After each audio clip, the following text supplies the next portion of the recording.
வெளியில போய் ஒரு ட்வீட் போடுறாரு, அதை டெலீட் பண்றாரு, மறுபடியும் போடுறாரு. அதனால நமக்கு ஒரு விஷயம் நல்லா புரியுது. நீங்க இன்னைக்கு இருக்கிற காலகட்டத்தில் 2 மொழியை படிக்கிறதுக்கே திணறின ஆட்களை கொண்டது 3வது ஒரு மொழியை புதுசா.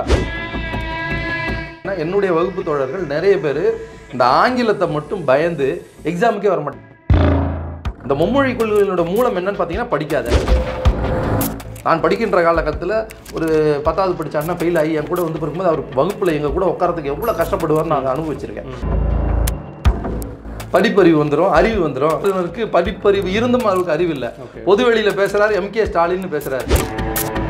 வணக்கம் நண்பர்களே, இது நியூஸ் டைம். உங்களுக்கும் எனக்கும் இருக்கும் கேள்விகளுக்கும் சந்தேகங்களுக்கும் இடையான இந்த உரையாடல். இன்று நம்மோடு திமுக சுற்றுச்சூழல் அணி மாநில துணை செயலாளர் திரு பழ செல்வகுமார் அவர்கள். வணக்கம் சார். வணக்கம். ஆளுநருக்கு ஒரு கொட்டு வச்சிருக்குது. அடிக்கடி நீதிமன்றம் கொட்டு வைக்கிறது வழக்கமாக இருக்குது. நேற்றும் ஒரு அதை மாதிரியான ஒரு நிகழ்வு நடந்துருக்குது. அதோட இங்கே இந்த துணைவேந்தர் நியமிக்கப்படல அப்படிங்கிறது தொடர்ந்து ரொம்ப நாளமாக சொல்லிட்டு இருக்குது. அதுதான் இந்த அண்ணா பல்கலை விவகாரத்திலையும் முக்கியமான ஒரு பேசு பொருளாக எழுந்தது. ஆளுநருக்கு குட்டு வைப்பது என்பது இது முதல் முறையல்ல. தொடர்ச்சியாக கடந்த ஆண்டு சுப்ரீம் கோர்ட் சந்திரசூட் நீதிமன்றம் சொல்லியிருந்தது. கேரளாவையும் தமிழ்நாட்டையும் இணைத்து தொடுக்கப்பட்ட வழக்கில் நீங்கள் நெருப்புடன் விளையாடுகிறீர்கள்ன்ற ஒரு வார்த்தையை உச்சநீதிமன்ற நீதிபதி சந்திரசூட் அவர்கள் பதிவு செய்திருந்தார்கள்.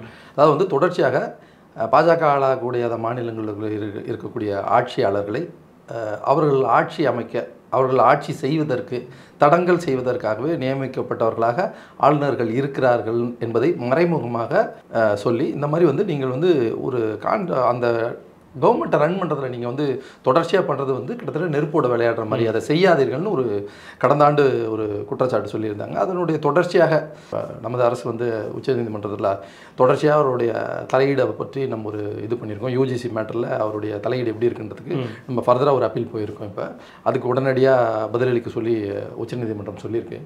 அதாவது ஒரு மாநிலத்துக்கு ஆளுநர் பதவியும் முதலமைச்சர் பதவி 2 அதிகாரமிக்க பதவிகளை போடுறீங்களே அப்படின்னு அந்த டிஸ்கஷன் பேனல், அதாவது கான்ஸ்டியூஷனில் இதை டிஸ்கஷன் பேனல் வைக்கும்போது அப்போ சொல்லியிருக்காங்க, இல்லை ஆளுநர் பதவின்றது நியமிக்கப்பட்ட பதவி. இந்த நியமிக்கப்பட்ட பதவிக்கு ஒரு சில அதிகாரங்கள் தான் இருக்குது. முதலமைச்சர்ன்றவர் மக்களால் தேர்ந்தெடுக்கப்பட்ட MLAக்களால் தேர்ந்தெடுக்கப்பட்டவர், அவரும் மக்களால் தேர்ந்தெடுக்கணும். ஒரு சட்டமன்றத்தில் நின்று தான் ஒரு ஜெயிச்சு தான் தான் போகணும். ஸோ அதனால் அவருக்கான அதிகார வரம்புகள்ன்றது வேற அப்படின்றது தெளிவுபடுத்தி தான் இந்த அதிகார வரையறைகள்லாம் நியமிச்சிருக்காங்க. இப்படி இருக்கக்கூடிய சூழலில் நன்றாக தெரிந்து தன்னுடைய அதிகாரங்கள், தன்னுடைய பவர் ஆஃப் லிமிட்ஸ் பவர் என்னன்றது நல்லா தெரியும் ஆளுநருக்கு. இருந்தாலும் தொடர்ச்சியாக அவர் இந்த மாதிரி ஒரு ஆளுகின்ற அரசை இது பண்ணுறது, உண்மையிலே அவர் சட்டமன்றத்தில் இருந்து அங்கே என்ன நடக்குதுன்றதை பார்க்காம அந்த சட்டமன்றத்தை அவமதித்து வெளியில் போய் ஒரு ட்வீட் போடுறாரு, அதை டெலீட் பண்ணுறாரு, மறுபடியும் போடுறாரு. அதில் நமக்கு ஒரு விஷயம் நல்லா புரியுது, வெளியிலேருந்து யாரோ அவரை இயக்குறாங்கன்றது தெளிவாக தெரியுது. இப்போ நீங்கள் சொன்ன இந்த UGC மேட்டரை பொறுத்த வரைக்கும் மத்திய அரசு பொதுவாக தமிழகத்தை பார்த்து ஏன் வஞ்சிக்க துடிக்கிறதுக்கு ஒரு காரணம் என்னென்னா, இங்கே இருக்கக்கூடிய கல்வி நிலையங்களும் இன்ஃப்ராஸ்ட்ரக்சர்ஸு, இங்கே இருக்கக்கூடிய படிப்பறிவு சதவீதம், கிட்டத்தட்ட பள்ளிக்கு போகக்கூடியவருடைய எண்ணிக்கை 99.7 நம்ம வந்துட்டோம். ஒரு 0.3 தான் இல்லாமல் இருக்குது. மீதி எல்லாருமே தமிழகத்தை பொறுத்தவரை பள்ளி கல்வியை இப்போ தொடரணும். குஜராத்தில் இன்னும் அது 70-80% தான் இருக்குதுன்றது தான் புள்ளி வரும். அவர்கள் தொடர்ச்சியாக எதிர்மேல தாக்கு நடத்துதான்னு பாருங்கள்.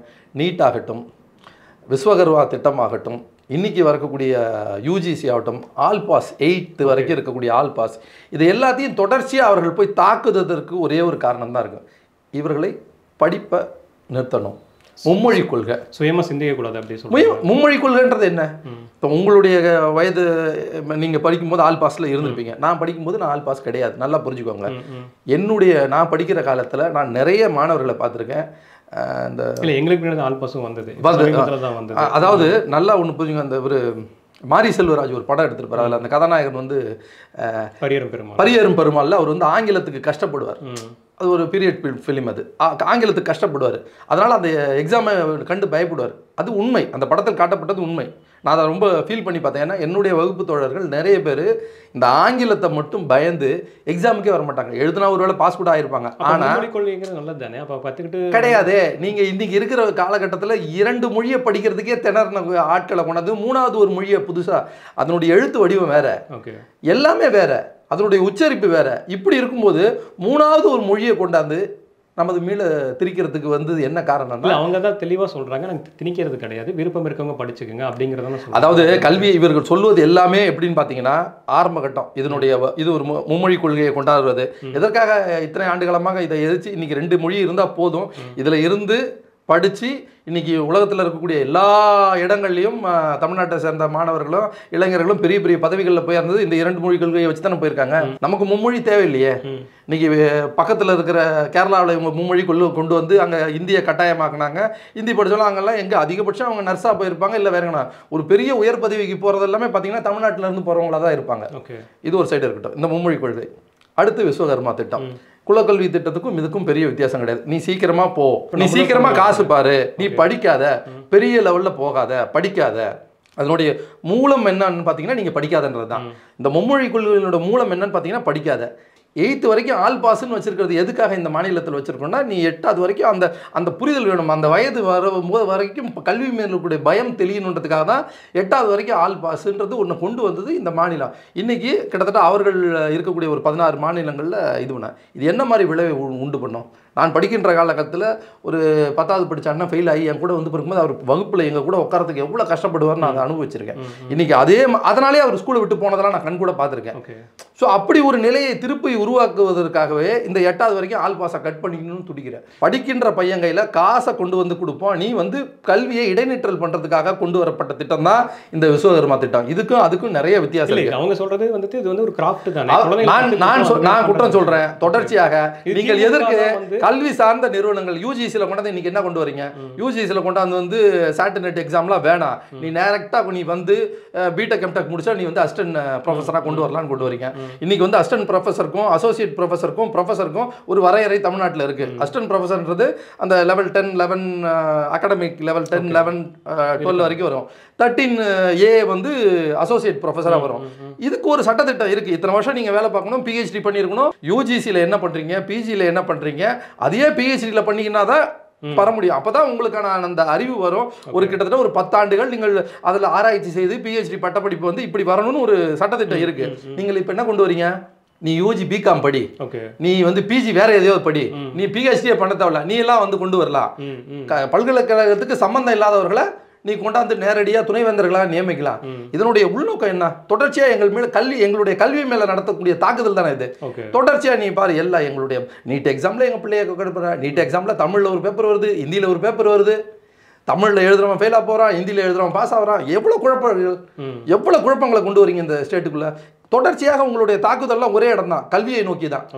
எங்களுடைய கல்வியை எங்களிடத்திலிருந்து பறிக்கிறதா மத்திய அரசோட நோக்கம். என்ன காரணம்? படித்து முன்னேறிட்டோம். நாங்கள் இன்னைக்கு பீகார் மாதிரியோ யூபி மாதிரியோ இல்லையில்ல. இல்லை, ஒரு வளர்ச்சி அடைந்த ஒரு நாட்டுக்கு ஒரு அந்த மாதிரி சிந்திப்பாங்களான்னு கேட்குறேன். ஏன்னா இப்போ அடுத்த கட்டத்துக்கு நீங்கள் செய்ய வேண்டியது என்னன்னா, யூபியிலையும் பீகார்லையும் முதல்ல கொண்டு போய் குஜராத்லையும் முதல்ல அங்கே கூடிய கல்வி இடைநிற்றல் இருக்குல்ல, அதெல்லாம் சரி பண்ணுங்க. முதல்ல உங்களது எல்லாத்தையும் சரி பண்ணுங்க. அப்புறமா வந்து தமிழ்நாட்டில் நீங்கள் கல்வி தரத்தை மேம்படுத்தலாம், விஸ்வகர்மா திட்டத்தை கொண்டு வரலாம்.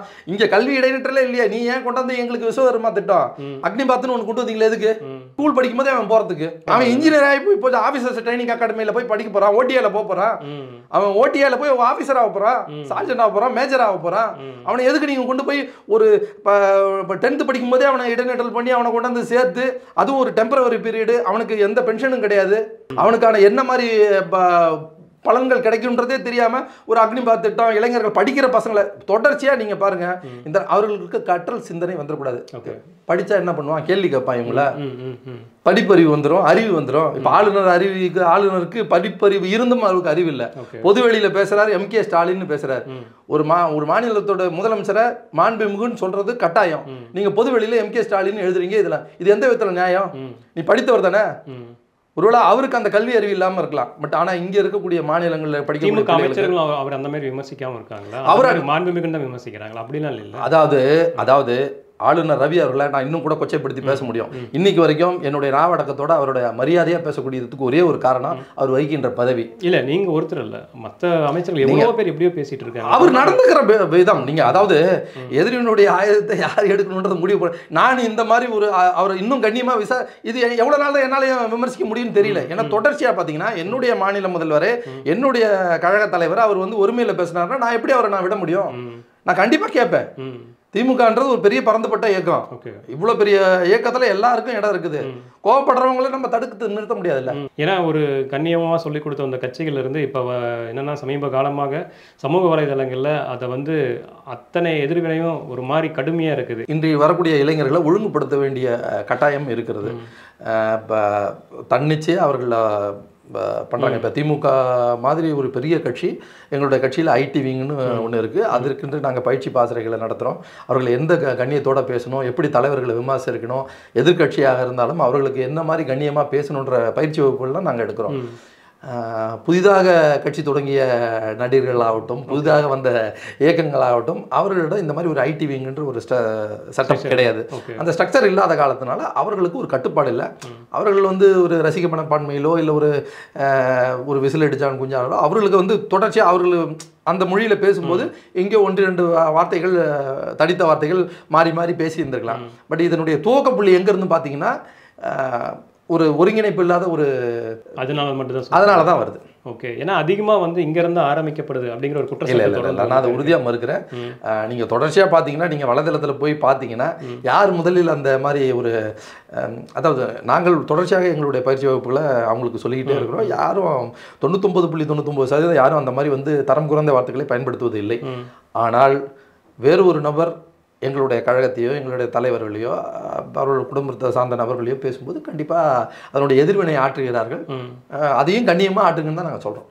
இந்த அண்ணா பல்கலை விவகாரத்தை இந்த நிகழ்வுக்கெல்லாம் காரணம் அங்கே துணைவேந்தர் இல்லாததான் நீங்களும் சொல்லிகிட்டே வந்துட்டு இருக்கீங்க, இது பண்ணிட்டு இருக்கீங்க.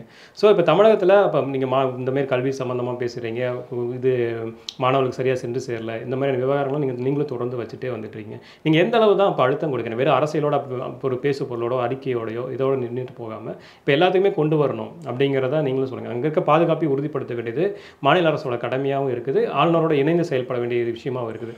ஸோ இந்த மாதிரி முரண்பட்டு நின்றுட்டு இருக்கும் போது அங்கே பாதிக்கப்படுறது மாணவர்களாக தான் இருக்காங்க. ஸோ இது எப்படி சரி பண்ண போகிறோம்? அதாவது 4 மணி நேரத்துக்குள்ளே அந்த சம்மந்தப்பட்ட குற்றவாளி கைது செய்யப்பட்டு இன்றைக்கி அவர் குண்டர் சட்டத்தில் பதிவு பண்ணியிருக்காங்க. இந்த வழக்கு எப்படி பேசு பொருளாக மாறப்பட்டதுன்னு பார்த்தீங்கன்னா அந்த எஃப்ஐஆர் லீக், அது ரொம்ப ரொம்ப முக்கியம். அந்த எஃப்ஐஆர் லீக்குக்கு அப்புறம் இது வந்து ஒரு மிகப்பெரிய பேசு பொருளாக ஆச்சு. அதுக்கடுத்து யார் இதை முன்னெடுத்தார்கள்னு நீங்கள் பார்க்கணும். ஒரு தொலைக்காட்சி நிறுவனம் இதை முதல்ல வெளியிட்டது. அடுத்து ஒரு அரசியல் கட்சி தலைவர் அண்ணாமலை அவர்கள் வந்து அந்த எஃப்ஐஆரை வரிக்கு வர ரொம்ப கேவலமான ஒரு முறையில் அந்த பெண்ணுக்கும் அந்த குடும்பத்துக்கும் கண்ணியம் இழைக்கிற வகையில் அவரை படித்து காட்டினார். எப்படி இருந்தது, என்ன பண்ணாங்கன்னு ரொம்ப ரொம்ப கொச்சையாக அந்த பெண்ணுடைய குடும்பத்திற்கும் அந்த எஃப்ஐஆரை படித்ததுக்கு முதல்ல யார் மேலே வழக்கு தொடுக்கணும்னா அண்ணாமலை மேலே தான் வழக்கு தொடுக்கணும்.